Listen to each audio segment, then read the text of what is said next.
ఓం మహాగణాధిపతయే నమ. ఓం గురుభ్యో నమ. ఓం శ్రీమాత్రే నమ.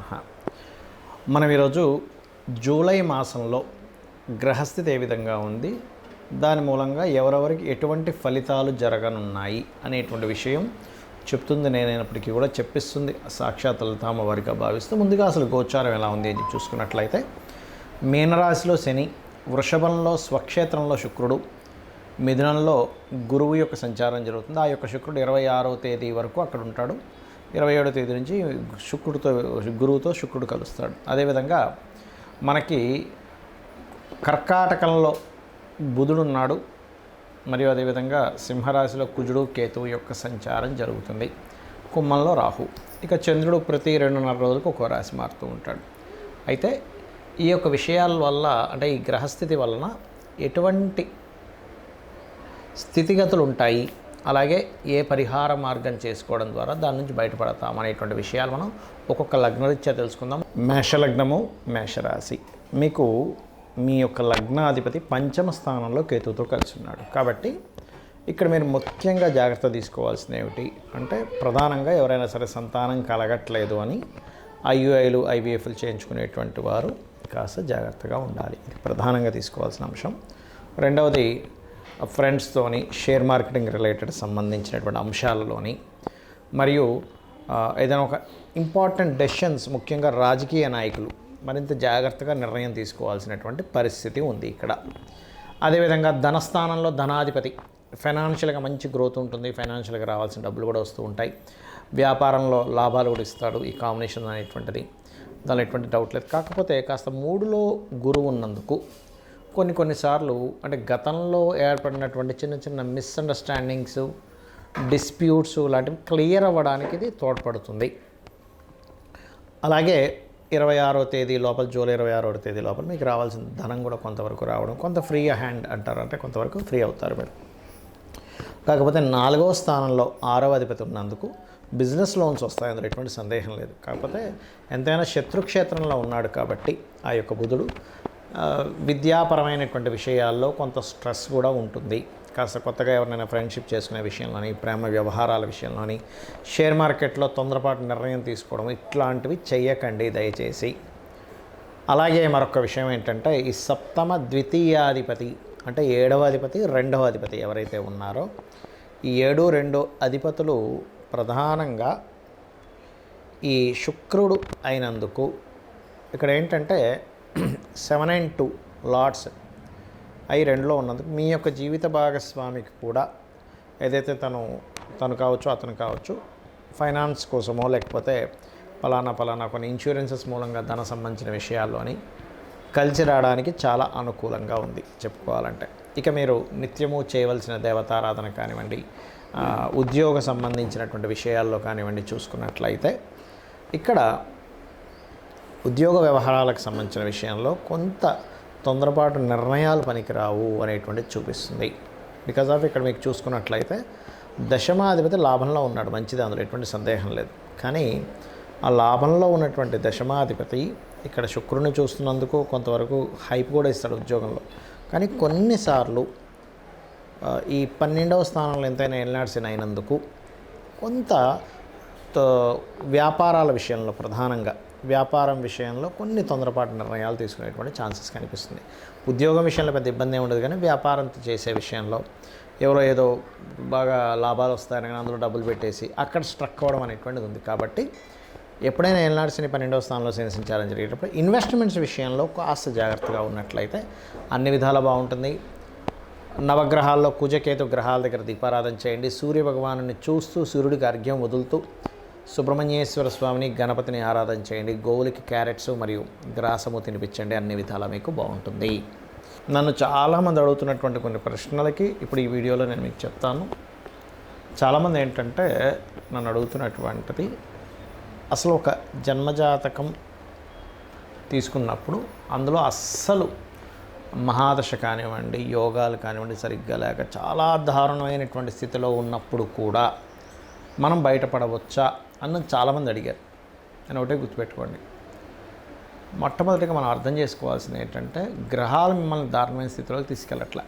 మీ యొక్క పూర్వజన్మ కర్మే మిమ్మల్ని ఈ దారుణమైన స్థితిలోకి తీసుకొచ్చింది. అది బ్యాడ్ కర్మ అయితేనేమో ఒక రకంగా ఫైనాన్షియల్గా, హెల్త్ పరంగా, అపకీర్తి పరంగా అన్ని విధాలా ఇబ్బంది పడతాం. గుడ్ కర్మ ఉంటే అదే పరంగా మనిషి ఒక స్టేజ్కి వెళ్తాడు. అయితే మనం ఇక్కడ అర్థం చేసుకోవాల్సింది ఏంటంటే కర్మ మనల్ని ఆ స్టేజ్కి తీసుకెళ్తుంది. కానీ ఆ కర్మ ప్రదాత అయినటువంటి ఆ యొక్క అమ్మవారు కానివ్వండి, స్వామివారు కానివ్వండి, పరమేశ్వరుడు అనుకోండి, మీరు పూజించేటువంటి ఏ దేవతా స్వరూపమైనా కానీ, అది విష్ణువు, శివుడు, రుద్రుడు ఎవరైనా కానీ, వాళ్ళ చేతిలో వాళ్ళ యొక్క కనుసైకల్లో ఈ విశ్వం మొత్తం తిరుగుతూ ఉంటుంది, గుర్తుపెట్టుకోండి. అయితే మీరు ఎటువంటి గ్రహస్థితిలో జన్మించినా ఒకటి నిత్యము గనక దేవతారాధన చేయడము, జస్ట్ మీకు ఏ మహాదశ ఏ అంతర్దశ నడుస్తుందో దానికి సంబంధించిన దానం కనుక ఇవ్వగలిగితే ఇంకేం పెట్టుకోకండి. నేను భగవంతుడిని పట్టుకున్నాను, నాకు ఖచ్చితంగా మంచి జరుగుతుంది అనేటువంటి భావనలో ఉంటే 100% సెట్ అవుతుంది. ఇక రెండవ ప్రశ్న ఏంటంటే, కొంతమంది ఈ మధ్య నన్ను అడిగారు, ఏమండి ఇప్పుడు ఇవాళ రేపు ఎక్కువ సిజరన్స్ అవుతున్నాయి కదా, సిజరన్లో పుట్టినటువంటి వ్యక్తికి కూడా గ్రహాల యొక్క ప్రభావం పడుతుందా అని. ఒకటే గుర్తుపెట్టుకోండి, మనకి పూర్వజన్మ కర్మ వల్ల గ్రహ ప్రభావం అనేది మన మీద ఉంటుంది. ఇప్పుడు సిజరన్లో పుట్టినంత మాత్రం ఆ వ్యక్తి జ్వరం లేకుండా లేదు, ఆ వ్యక్తికి అంటే C-సెక్షన్ చేసి బయటికి తీస్తారు న్యాచురల్గా కాకుండా. అదేవిధంగా ఆ వ్యక్తికి ఏ ఇబ్బందులు రాకుండా ఉండట్లేదు. ఎందుకంటే మంచి కర్మ లేదా మనం ఒక బ్యాడ్ కర్మ చేసామా, మంచి కర్మలు చేసుకున్నామా అనేది పూర్వజన్మ దీన్ని బట్టి ఉంటుంది. అయితే ఇక్కడ మరొక క్వశ్చన్ దీనికి అనుసంధానంగా ఏమడుగుతున్నారంటే, ఇప్పుడు మనం పెట్టినటువంటి ఒక ముహూర్తంలో పెట్టుకుంటాం. అంటే చాలామంది అడుగుతుంటారు, ఏమండి ఇలాగా న్యాచురల్ డెలివరీ అవ్వదు, సో మీరు ఎవరినైనా పురోహితుల్ని లేకపోతే ఆస్ట్రాలజర్ని కనుక్కొని పలానా 1 వీక్లో మీరు ఒక మంచి రోజు చూసుకొని చేసుకోండి, పలానా టైం అని చెప్తూ ఉన్నప్పుడు ఆస్ట్రాలజర్ని సర్వసాధారణంగా తల్లిదండ్రులు వాళ్ళు పడ్డ కష్టాలు కాకుండా వాళ్ళ పిల్లలైనా బాగుండాలనేటువంటి ఒక మంచి ఆలోచనతో వస్తారు. తద్వారా పలానా రోజు చేసుకోండి బాగుందని చెప్పడం జరుగుతుంది. అయితే ఇక్కడ ఏంటంటే క్వశ్చన్ ఏంటంటే, చాలామంది మరి అలాగ మనం ముహూర్తం పెట్టినప్పుడు ఆ వ్యక్తికి అన్ని కర్మలు పోతాయా ఒక మంచి ముహూర్తంలో పుట్టినప్పుడు అంటే, ఒకటే చెప్తానండి మీకు, మనం పెట్టడం కాదు అసలు అక్కడ ముహూర్తం. ఆ జీవుడు అక్కడ పుట్టాలని రాసి పెట్టుంటే ఈ యొక్క ఆస్ట్రాలజర్కి కావచ్చు లేదా పంతులు గారికి ఎవరికైనా మన టెంపుల్స్లో ఉండే పురోహితులు ఎవరైనా పలానా రోజు చేసుకోండి అని చెప్పినప్పుడు వాళ్ళ ఆ జాతకుడు మంచి పుణ్యకర్మలు చేసుకుని ఉంటే ఖచ్చితంగా ఆ టైంకి పుట్టేస్తాడు వీళ్ళు పెట్టిన ముహూర్తానికి. లేదనుకోండి, నేను చాలా కేసెస్ చూసింది ఏంటంటే, మంచి ముహూర్తం పెట్టినా కూడా జీవుడికి ఆ టైంలో పుట్టే యోగం లేదు. అంటే ఆ జీవుడు పలానా కర్మలు అనుభవించడానికి ఒక పర్పస్ కోసం పుడతారు. ప్రతి ఒక్కరు కూడా ఖచ్చితమైన ఒక పర్పస్ ఉంటుంది. ప్రతి జీవి ఒక పర్పస్ కోసం పుడుతుంది. ఆ పర్పస్ కోసం పుట్టేటప్పుడు ఏ సమయంలో పుట్టాలో ముందే డిసైడ్ అయి ఉంటుంది. మనము పలానా ఉదాహరణకి ఇప్పుడు ఇది జూన్ మాసం నడుస్తుంది అనుకుందాం, జూలై 10వ తేదీయో పెట్టాం, కానీ వాళ్ళు జూలై 9వ తేదీ తల్లికి కాస్త పెయిన్స్ స్టార్ట్ అయిపోయి ఇమీడియట్లీ హాస్పిటల్లో తీసుకెళ్ళి జాయిన్ చేసేసి డెలివరీ చేసేస్తారు, ఆపరేషన్ చేసేస్తారు. ఎందుకంటే పెయిన్స్తో ఉన్నప్పుడు 10వ తేదీ దాకా ఆఖరిగా 9వ తేదీ వస్తే ఆ రకంగా జరుగుతుంది, గుర్తుపెట్టుకోండి. కానీ సర్జరీ చేసినప్పుడు పుట్టిన అంటే C-సెక్షన్లో పుట్టిన న్యాచురల్గా డెలివరీ అయినా ముందే ఫిక్స్డ్. కాకపోతే ఏంటంటే కొంచెం వీళ్ళు చేసుకున్న పుణ్యం ఉంటుంది, తల్లిదండ్రులు చేసుకున్న పుణ్యకర్మలు ఏవైనా ఉంటాయి, అవి కొంతవరకు వీళ్ళని సరైన సమయంలో పుట్టేలాగా కూడా తోడ్పడుతుంది. అయితే ఇక్కడ చాలామంది ఏంటంటే భయపడుతున్న అంశాలు ఏలినాడు శని, కాలసర్ప యోగం, ఇది చాలా పెద్ద ఎఫెక్ట్ ఇస్తుంది అనేటువంటిది ఒక మిత్తులో ఉంటున్నారు. ఒకటి గుర్తుపెట్టుకోండి, నేను చాలా వీడియోలు చెప్పాను, మళ్ళీ చెప్తున్నా, 180 మంది ప్రెసిడెంట్ల జాతకాలు నెట్లో నేను సెర్చ్ చేసి చూశాను. అందులో 90% ఆఫ్ ఈ యొక్క ప్రెసిడెంట్లకి కాలసర్ప యోగం ఉంది. అంటే ఒక్కసారి మనం ఆలోచించినట్లయితే, మరి వాళ్ళు ప్రెసిడెంట్లు అయ్యారే కాలసర్ప యోగం ఉన్నప్పుడు మనం ఎందుకు మన జీవితం ఏదో పాడైపోతుందని ఆలోచిస్తున్నాం అనే ఒక్క చిన్న లాజిక్ పాయింట్ మీరు అర్థం చేసుకుంటే సెట్ అవుతుంది. అంటే ఎందుకు అంటే వాళ్ళ పర్సనల్ చార్ట్స్లో ఓ దేశానికి నాయకుడు అయ్యే యోగం ఉంది. కొంతమందికి కాలసర్ప యోగం ఉన్నప్పుడు మంచి డాక్టర్స్ అయ్యారు, మంచి లాయర్లు అయ్యారు, IASలు IPSలు కూడా ఉన్నారండి. ఇంకా చెప్పాలంటే అంటే ఏమిటి అంటే వాళ్ళ కాలసర్ప యోగం కేవలం మనకు శాస్త్రంలో చెప్పింది ఏమిటి అంటే, మీకు చాలా స్పష్టంగా నేను చెప్పబోయేది ఒకటే, కేవలం ఇది దేశకాల పరిస్థితులకు మాత్రమే కాలసర్ప యోగాన్ని చూడాలి, జన్మజాతకానికి అసలు అప్లై చేయకూడదు. గుర్తుపెట్టుకోండి.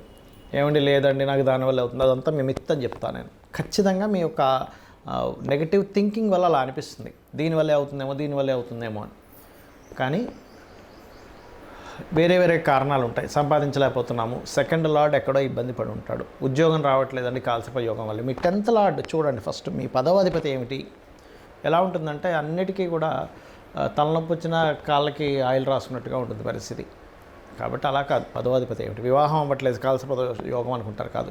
మీ 7వ అధిపతి ఎలా ఉన్నాడు, వివాహ జీవితంలో గొడవలు అయిపోతున్నాయి, విడాకులు అయిపోతున్నాయి. 12వ అధిపతి ఎలా ఉన్నాడో చూడండి.